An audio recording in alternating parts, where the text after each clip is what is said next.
आज की वीडियो में बात करने वाले हैं वट सावित्री व्रत कब रखा जाएगा, इसका शुभ मुहूर्त डेट टाइम क्या है, किस दिन रखा जाएगा, किस दिन क्या किया जाएगा।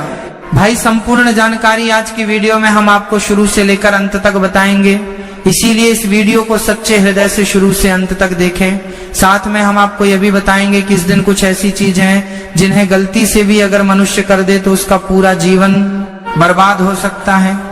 वहीं कुछ ऐसी चीज अभी है जिन्हें करने से हर बदल से मान दान सकते हैं, और इस कुछ ऐसी चीज अभी है जिन्हें करने से हर बदल से अभी ऐसे लगाता है। मनोकामना इच्छाएं बहुत जल्दी पूरी हो जाती हैं, हमारे इष्ट पितृदेव भी हमसे प्रसन्न हो जाते हैं, मनोकामना इच्छा भी पूरी हो जाती है। महादेव का एवं माता लक्ष्मी का सभी देवी देवताओं का असीम आशीर्वाद प्राप्त होता है। इसीलिए सच्चे हृदय से इस वीडियो को शुरू से अंत तक जरूर देखें। साथ में भक्तों, हम इस वीडियो में आपको यह भी बताएंगे कि इस दिन गौ माता से जुड़ा एक खास उपाय भी जरूर करना चाहिए। पर सबसे पहले हम भी गलतियां बताएंगे जो आपको इस दिन को भूलकर भी नहीं करना चाहिए। चलिए सबसे पहले डेट, टाइम और शुभ मुहूर्त के बारे में जान लेते हैं, फिर हम आपको वो गलतियां बताएंगे जो वट सावित्री के दिन बोलकर भी नहीं करना है। फिर मैं आसान से आसान उपाय बताएंगे जो हर एक स्त्री, कुंवारी, कन्या, सभी घर के कोई भी सदस्य को जरूर कर लेना चाहिए। वट सावित्री व्रत हिंदू धर्म में सुहागन महिलाओं के लिए अत्यंत श्रद्धा, आस्था और समर्पण का प्रतीक माना जाता है, और वर्ष 2026 में यह पावन व्रत 16 मई शनिवार के दिन मनाया जाएगा, जो ज्येष्ठ मास की पूर्णिमा तिथि को पड़ रहा है। इस बार यह तिथि अपने आप में बेहद खास और प्रभावशाली मानी जा रही है, क्योंकि पूर्णिमा का चंद्रबल इस व्रत की शक्ति को कई गुना बढ़ा देता है। पंचांग के अनुसार पूर्णिमा तिथि 15 मई की रात लगभग 8:48 बजे से शुरू होकर 16 मई की शाम करीब 6:15 बजे तक रहेगी। इसलिए उदया तिथि के आधार पर व्रत 16 मई को ही रखा जाएगा, और इस दिन का शुभ मुहूर्त प्रातः काल 5:30 बजे से लेकर 9:45 बजे तक विशेष फलदायी माना जा रहा है। इसी समय में वट वृक्ष की पूजा करना सबसे उत्तम रहेगा। इस व्रत में महिलाएं सुबह जल्दी उठकर स्नान कर शुद्ध वस्त्र धारण करती हैं, फिर पूरे विधि विधान से वट बरगद के पेड़ की पूजा करती हैं। कच्चा सूत या धागा लेकर वृक्ष के चारों ओर 7, 11 या 108 बार परिक्रमा करते हुए अपने पति की लंबी उम्र और सुखमय जीवन की कामना करती हैं। साथ ही सावित्री और सत्यवान की कथा सुनना इस दिन अनिवार्य माना जाता है, क्योंकि यही कथा इस व्रत की आत्मा है।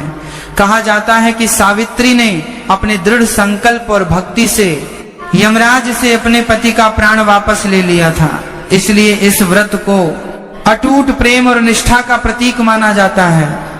इस बार का व्रत खास इसलिए भी है क्योंकि ज्योतिषीय दृष्टि से चंद्रमा की पूर्ण स्थिति मनोबल, शांति और पारिवारिक सुख को बढ़ाने वाली मानी जा रही है, जिससे इस दिन किया गया व्रत और पूजा कई गुना अधिक फलदायी हो सकती है।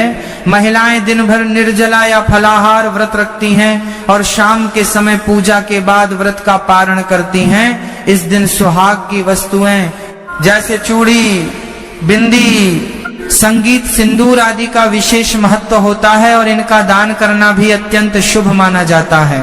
कुल मिलाकर 16 मई 2026 का यह वट सावित्री व्रत एक ऐसा दिव्य अवसर बनकर आ रहा है जब सच्ची श्रद्धा और विश्वास के साथ किया गया हर छोटा बड़ा उपाय जीवन में सुख, समृद्धि और अखंड सौभाग्य का द्वार खोल सकता है। और यही कारण है कि इस दिन की महिमा को शब्दों में पूरी तरह बयां कर पाना भी आसान नहीं है। यह सिर्फ एक व्रत नहीं बल्कि प्रेम, त्याग और अटूट विश्वास की एक जीवंत परंपरा है, जिसे हर सुहागिन पूरे दिल से निभाती है। भक्तों, अभी तक कमेंट बॉक्स में जय माता रानी का लिखा हो तो जरूर लिख दीजिए, या फिर जय वट सावित्री माता जरूर लिखें। चलिए अब जान लेते हैं उन गलतियों के बारे में जिन्हें जाने अजाने में हर सुहागन स्त्री, कुंवारी, कन्या और घर की सदस्य अनजाने में कर देते हैं। पर ऐसी गलती है भूलकर भी नहीं करना चाहिए, क्योंकि गलतियों को करने से पूरा जीवन बर्बाद हो सकता है। इसलिए इस बात का विशेष रूप से ध्यान रखें। चलिए जान लेते हैं बिना स्नान और शुद्धता के पूजा शुरू कर देना। सबसे बड़ी और आम गलती यही होती है कि कई महिलाएं या घर के सदस्य बिना पूरी शुद्धता के पूजा में बैठ जाते हैं वट सावित्री व्रत में। शारीरिक और मानसिक दोनों प्रकार की शुद्धता बहुत जरूरी मानी जाती है। सुबह जल्दी उठकर स्नान करना, साफ और प्रेफरेबली नए या धुले हुए कपड़े पहनना जरूरी होता है। कई लोग जल्दीबाजी में बस हाथ मुंह धोकर पूजा शुरू कर देते हैं, जो इस व्रत की गंभीरता के हिसाब से सही नहीं माना जाता।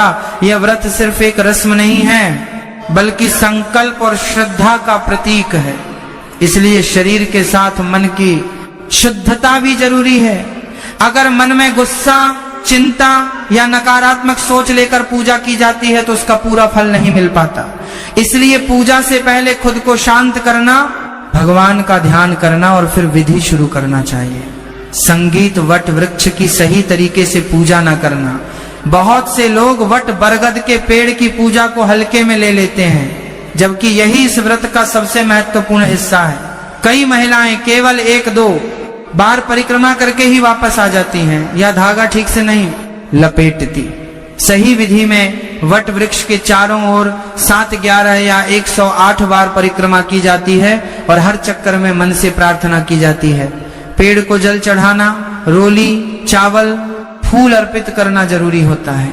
कुछ लोग केवल फोटो देखकर या घर में प्रतीकात्मक पूजा कर लेते हैं, जबकि असली वट वृक्ष की पूजा का महत्व अलग होता है। ये पेड़ त्रिदेव का प्रतीक माना जाता है, इसलिए इसकी पूजा में लापरवाही करना व्रत के प्रभाव को कम कर देता है। सावित्री सत्यवान की कथा ना सुनना या अधूरी सुनना इस व्रत की आत्मा ही कथा है, लेकिन आजकल लोग इसे स्किप कर देते हैं या आधी अधूरी सुनते हैं। ये बहुत बड़ी गलती है। कथा सुनना केवल एक परंपरा नहीं है, बल्कि इससे व्रत का महत्व और शक्ति जुड़ी होती है। कई महिलाएं पूजा करके जल्दी में निकल जाती हैं और कथा सुनने का समय नहीं निकालती। कुछ लोग मोबाइल पर थोड़ा सा सुनकर ही मान लेते हैं कि काम पूरा हो गया, लेकिन सही तरीका है कि पूरे ध्यान से कथा को सुना जाए या पढ़ा जाए। कथा के दौरान मन कहीं और नहीं भटकना चाहिए। माना जाता है कि सावित्री की कथा से ही व्रत की पूर्णता होती है, इसलिए इसे नजरअंदाज करना व्रत के फल को अधूरा कर सकता है। व्रत के दौरान क्रोध और कटु वचन बोलना व्रत सिर्फ भूखे रहने का नाम नहीं है, बल्कि अपने व्यवहार को भी नियंत्रित करना होता है। बहुत बार देखा जाता है कि महिलाएं व्रत तो रखती हैं, लेकिन घर में गुस्सा करती हैं, झगड़ा करती हैं या किसी को बुरा भला कह देती हैं। ये सबसे बड़ी भूलों में से एक है। इस दिन विशेष रूप से शांत रहना, मधुर बोलना और सबके साथ प्रेम से व्यवहार करना चाहिए। अगर आप व्रत रखते हुए भी नकारात्मक ऊर्जा फैलाते हैं तो उसका पुण्य कम हो जाता है। इस दिन जितना हो सके धैर्य रखना चाहिए, चाहे कितनी भी परेशानी क्यों ना आए। याद संगीत रखो, भगवान भाव देखते हैं। सिर्फ पूजा नहीं, गलत या अशुभ समय में पूजा करना। कई लोग मुहूर्त का ध्यान नहीं रखते और अपनी सुविधा के अनुसार पूजा कर लेते हैं। ये गलती बहुत है।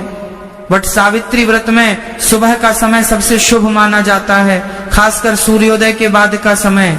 अगर पूजा बहुत देर से या अशुभ समय में की जाती है तो उसका प्रभाव कम हो सकता है। इसलिए पहले से सही मुहूर्त जान लेना चाहिए और उसी समय पर पूजा करनी चाहिए। जल्दबाजी में या देर से किया गया पूजन अधूरा माना जाता है। यह व्रत विशेष तिथि और समय के हिसाब से किया जाता है, इसलिए समय का पालन बहुत जरूरी है। सुहाग की वस्तुओं का अनादर करना। इस व्रत में सुहाग की चीजों जैसे सिंदूर, चूड़ी, बिंदी, बिछिया आदि का बहुत महत्व होता है। कई महिलाएं इन चीजों को सही तरीके से नहीं पहनती या इन्हें हल्के में लेती हैं। ये बहुत बड़ी चूक है। इस दिन सुहाग की सभी चीजों को पूरे आदर और श्रद्धा के साथ धारण करना चाहिए। कुछ लोग पुराने या टूटे हुए आभूषण पहन लेते हैं जो शुभ नहीं माना जाता। इसके अलावा इन वस्तुओं का दान करना भी बहुत पुण्यकारी होता है, इसलिए इनका सम्मान करना और सही तरीके से उपयोग करना जरूरी है।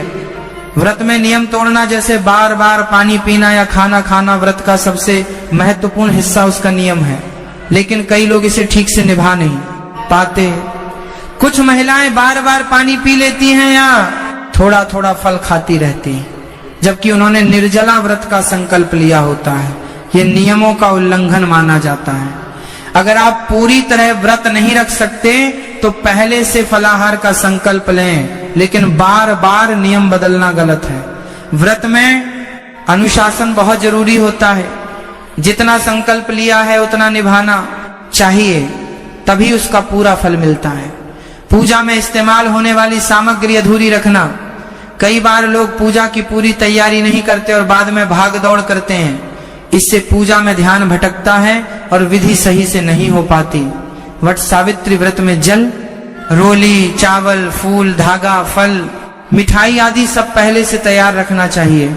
कई लोग धागा भूल जाते हैं या पूजा के बीच में सामग्री लाने लगते हैं जो सही नहीं है। पूजा शुरू करने से पहले सारी चीजें एक जगह रख लें ताकि पूरे ध्यान और श्रद्धा के साथ विधि पूरी की जा सके।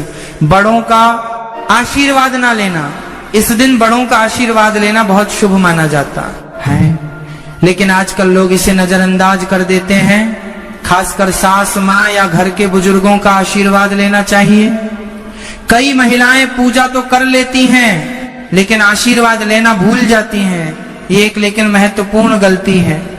बड़ों का आशीर्वाद व्रत के फल को और बढ़ा देता है, इसीलिए पूजा के बाद उनके चरण छूकर आशीर्वाद जरूर लेना चाहिए। दिखावे के लिए व्रत रखना, सच्ची श्रद्धा का अभाव सबसे बड़ी और सबसे खतरनाक गलती यही है कि लोग सिर्फ दिखावे के लिए व्रत रखते हैं। सोशल मीडिया पर फोटो डालने या दूसरों को दिखाने के लिए व्रत करना इस पवित्र परंपरा के साथ अन्याय है। बट सावित्री व्रत पूरी श्रद्धा, विश्वास और प्रेम से किया जाना चाहिए।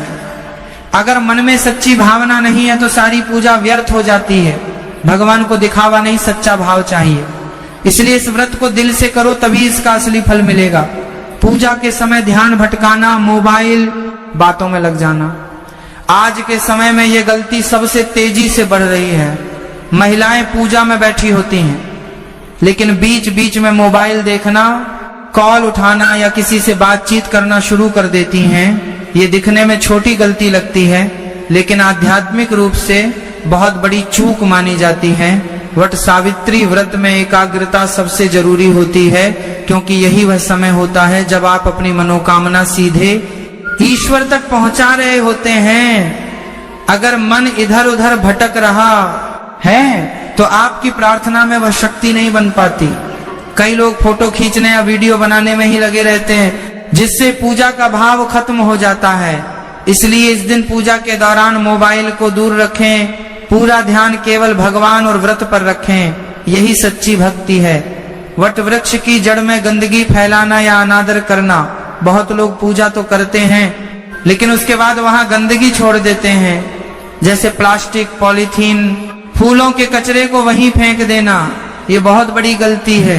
वट वृक्ष को देवता का स्वरूप माना जाता है और उसकी जड़ को मंदिर के समान पवित्र समझा जाता है। अगर आप वहीं गंदगी छोड़ते हैं तो ये पूजा का अपमान होता है। पूजा के बाद स्थान को साफ रखना भी उतना ही जरूरी है जितना पूजा करना। कई लोग धागा भी ऐसे बांध देते हैं कि पेड़ को नुकसान हो। ध्यान रखें, श्रद्धा का मतलब सिर्फ पूजा नहीं बल्कि प्रकृति का सम्मान भी है। बिना संकल्प लिए व्रत शुरू कर देना। कई महिलाएं सीधे व्रत शुरू कर देती हैं लेकिन संकल्प लेना भूल जाती हैं। संकल्प का मतलब होता है आप भगवान के सामने ये प्रतिज्ञा करते हैं कि आप यह व्रत किस उद्देश्य से और किस नियम के साथ कर रहे हैं। अगर संकल्प नहीं लिया गया तो व्रत अधूरा माना जाता है। संकल्प लेते समय अपने पति का नाम, अपना नाम और अपनी मनोकामना स्पष्ट रूप से बोलना चाहिए। ये प्रक्रिया छोटी लगती है लेकिन बहुत शक्तिशाली मानी जाती है। इससे आपकी ऊर्जा एक दिशा में केंद्रित होती है। व्रत के दौरान नकारात्मक सोच रखना। बहुत लोग बाहर से तो व्रत रखते हैं लेकिन अंदर से परेशान, दुखी या नकारात्मक सोच में डूबे रहते हैं। क्या फायदा होगा, इतना करने से क्या बदल जाएगा? ऐसी सोच व्रत की शक्ति को कमजोर कर देती है। वट सावित्री व्रत विश्वास का व्रत है और अगर विश्वास ही नहीं होगा तो फल कैसे मिलेगा? इस दिन जितना हो सके सकारात्मक सोच रखनी चाहिए, भगवान पर भरोसा करना चाहिए और मन में यह भावना रखनी चाहिए कि सब अच्छा होगा। शाम को व्रत का पारण गलत तरीके से करना, पारण यानी व्रत खोलना भी उतना ही महत्वपूर्ण है जितना व्रत रखना। कई महिलाएं बिना विधि के ही कुछ भी खाकर व्रत खोल लेती हैं। ये सही तरीका नहीं है। पहले पूजा पूरी करें, कथा सुने, फिर भगवान को भोग लगाएं और उसके बाद ही व्रत खोलें। सीधे भारी भोजन करना भी गलत है। पहले हल्का प्रसाद लें, फिर धीरे धीरे भोजन करें। यह प्रक्रिया शरीर और धार्मिक दृष्टि दोनों से जरूरी है। कुंवारी कन्याओं का मजाक या उपेक्षा करना, इस दिन कुंवारी कन्याओं को भी सम्मान देना बहुत शुभ माना जाता है, लेकिन कई घरों में उन्हें नजरअंदाज कर दिया जाता है या मजाक किया जाता है। ये बहुत बड़ी भूल है। कन्याएं लक्ष्मी का रूप मानी जाती हैं और उनका आशीर्वाद बहुत प्रभावशाली होता है। अगर घर में कन्या है तो उसे भी इस दिन सम्मान देना चाहिए, भोजन कराना चाहिए या छोटा सा उपहार देना चाहिए। पति का सम्मान न करना या उनकी उपेक्षा करना, यह व्रत खास तौर पर पति की लंबी आयु और सुख के लिए रखा जाता है। लेकिन कई बार महिलाएं उसी दिन पति से झगड़ा कर लेती हैं या उनका सम्मान नहीं करती। यह व्रत के मूल उद्देश्य के खिलाफ है। इस दिन पति के प्रति विशेष प्रेम, सम्मान और सेवा का भाव रखना चाहिए। छोटी छोटी बातों को नजरअंदाज करना चाहिए और दिन को शांतिपूर्ण बनाना चाहिए। पूजा के बाद तुरंत सामान्य दिनचर्या में लग जाना। कई लोग पूजा खत्म होते ही तुरंत अपने रोजमर्रा के कामों में लग जाते हैं, जैसे कुछ खास हुआ ही नहीं। संगीत, जबकि इस दिन का पूरा माहौल आध्यात्मिक होना चाहिए। पूजा के बाद थोड़ा समय भगवान के ध्यान में बिताना चाहिए, भजन सुनना चाहिए या शांति से बैठना चाहिए। इससे व्रत का प्रभाव और गहरा होता है। दूसरों से तुलना करना या दिखावा करना, उसने इतना बड़ा पूजा किया, मैंने कम किया, उसने इतने चक्कर लगाए, मैंने कम लगाए, ऐसी तुलना करना बहुत गलत है। हर किसी की श्रद्धा अलग होती है, व्रत में प्रतियोगिता नहीं होती। जो जितना सच्चे मन से करता है उसे उतना फल मिलता है। संगीत इसीलिए दूसरों को देखकर खुद को कम या ज्यादा ना समझें। व्रत को सिर्फ एक परंपरा समझ लेना, उसका महत्व ना समझना, सबसे आखिर और सबसे गहरी गलती यही है कि लोग इसे सिर्फ एक रिवाज मान लेते हैं। असल में यह व्रत प्रेम, समर्पण और विश्वास का प्रतीक है। अगर आप इसका असली अर्थ नहीं समझेंगे तो सिर्फ रस्म निभाने से कुछ खास लाभ नहीं मिलेगा। इसलिए पहले इसके महत्व को समझें, फिर पूरे मन से इसे करें, तभी इसका असली चमत्कार दिखेगा। वट वृक्ष के नीचे जल और दूध अर्पित करने का उपाय: सुबह स्नान के बाद वट वृक्ष के पास जाकर उसकी जड़ में शुद्ध जल और थोड़ा सा दूध अर्पित करना बहुत ही प्रभावशाली उपाय माना जाता है। ये समझा हो रही है, ये दूध हरमे की सिर्फ एक पूजा क्रिया नहीं है, बल्कि इसका गहरा आध्यात्मिक अर्थ है। जल जीवन का प्रतीक है और दूध पवित्रता का। जब आप ये अर्पित करते हैं तो आप अपने वैवाहिक जीवन में शांति के साल करते हैं, स्थिरता और प्रेम की कामना करते हैं। ध्यान रखना कि ये काम पूरी श्रद्धा और शांत मन से करें, जल्दीबाजी में नहीं। अर्पण करते समय मन ही मन अपने पति की लंबी आयु और परिवार की खुशहाली की प्रार्थना करें। ये छोटा सा उपाय भी अगर सच्चे दिल से किया जाए तो जीवन में सकारात्मक बदलाव ला सकता है और रिश्तों में मजबूती बढ़ाता है। कच्चे सूत से 7 या 11 परिक्रमा करने का उपाय: वटवृक्ष के चारों ओर कच्चा सूत लपेटते हुए 7 या 11 बार परिक्रमा करना इस व्रत का मुख्य और बेहद शक्तिशाली उपाय है। हर चक्कर के साथ आपको अपने मन में एक सकारात्मक संकल्प लेना चाहिए, जैसे मेरे जीवन में सुख बना रहे, पति की आयु लंबी हो, घर में शांति रहे। कई लोग बस चक्कर लगा लेते हैं, लेकिन असली शक्ति तब आती है जब आप हर परिक्रमा को एक भावना के साथ जोड़ते हैं। यह प्रक्रिया आपके मन को केंद्रित करती है और आपकी प्रार्थना को मजबूत बनाती है। ध्यान रखें कि धागा धीरे धीरे और व्यवस्थित तरीके से लपेटें, जल्दबाजी ना करें। यह उपाय जितना सरल दिखता है उतना ही गहरा असर करता है। सावित्री: सत्यवान कथा सुनकर संकल्प लेना। इस दिन कथा सुनना सिर्फ एक परंपरा नहीं बल्कि एक शक्तिशाली उपाय है। कथा सुनने के बाद आंखें बंद करके कुछ मिनट के लिए शांत बैठे और अपने जीवन के लिए एक सकारात्मक संकल्प लें। यह संकल्प स्पष्ट और दिल से होना चाहिए। जैसे संगीत हमेशा हमारे बीच प्रेम बना रहे या हर मन कठिनाई में हम साथ रहें। माना जाता है कि इस दिन लिया गया संकल्प जल्दी फल देता है, क्योंकि वातावरण और ऊर्जा दोनों सकारात्मक होती हैं।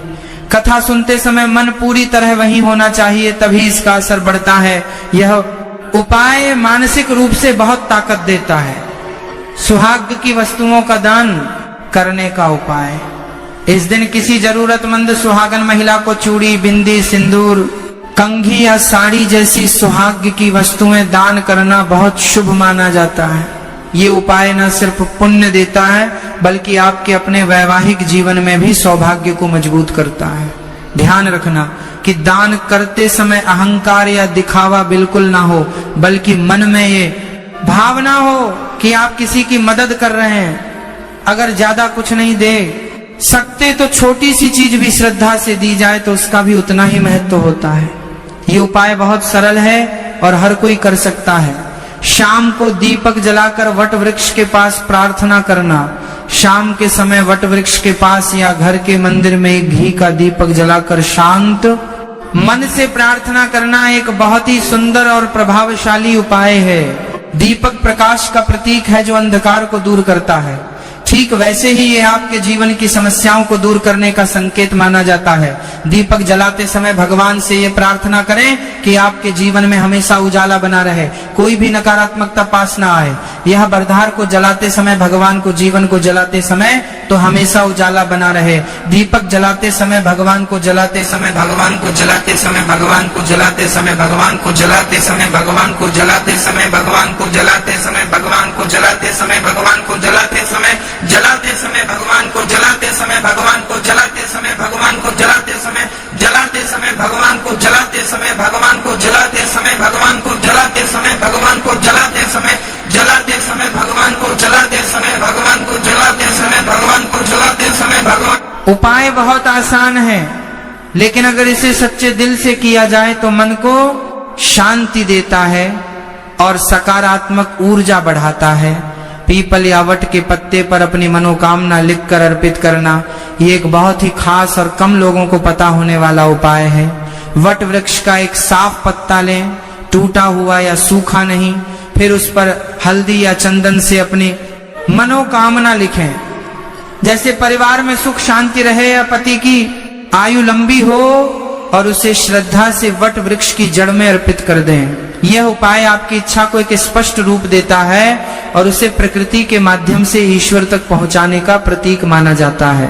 ध्यान रखें कि लिखते समय मन शांत और सकारात्मक हो। कोई भी नकारात्मक शब्द या डर मन में ना लाएं। ये छोटा सा उपाय कई बार बड़े बदलाव का कारण बन जाता है।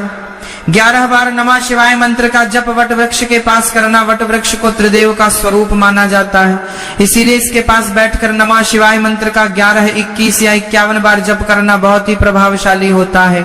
यह उपाय मंत्र का यह जपवत बार नमः जाता है। यह उपाय मंत्र का हम ना जपवत बार नमः जाता है।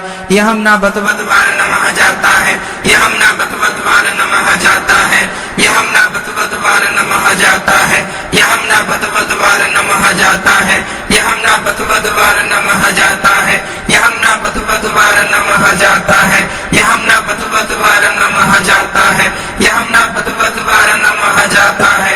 यह हम ना बतवत बार नमः जाता है। यह हम ना बतवत बार नमः जाता है। को स्थिर करता है और आपके अंदर एक अलग ही शांति भर देता है।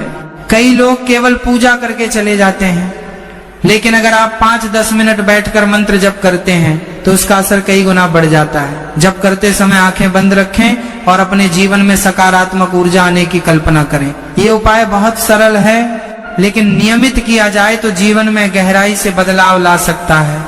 एक मुट्ठी काले तिल जल में मिलाकर अर्पित करना। काले तिल को नकारात्मकता दूर करने वाला माना जाता है। संगीत इस दिन वट वृक्ष की जड़ में जल में थोड़े से काले तिल मिलाकर अर्पित करें। ये उपाय खासतौर पर उन लोगों के लिए बहुत फायदेमंद माना जाता है जिनके जीवन में बार बार बाधाएं आती हैं या मानसिक तनाव बना रहता है। जल अर्पित करते समय मन में यह भावना रखें कि आपकी सभी परेशानियां धीरे धीरे खत्म हो रही हैं। यह उपाय बेहद आसान है। सिर्फ संगीत, एक मुट्ठी तिल और थोड़ा सा जल, बट इसका प्रभाव गहरा माना जाता है। किसी गरीब को मीठा भोजन कराना। इस दिन किसी जरूरतमंद व्यक्ति को मीठा भोजन जैसे खीर, गुड़ या मिठाई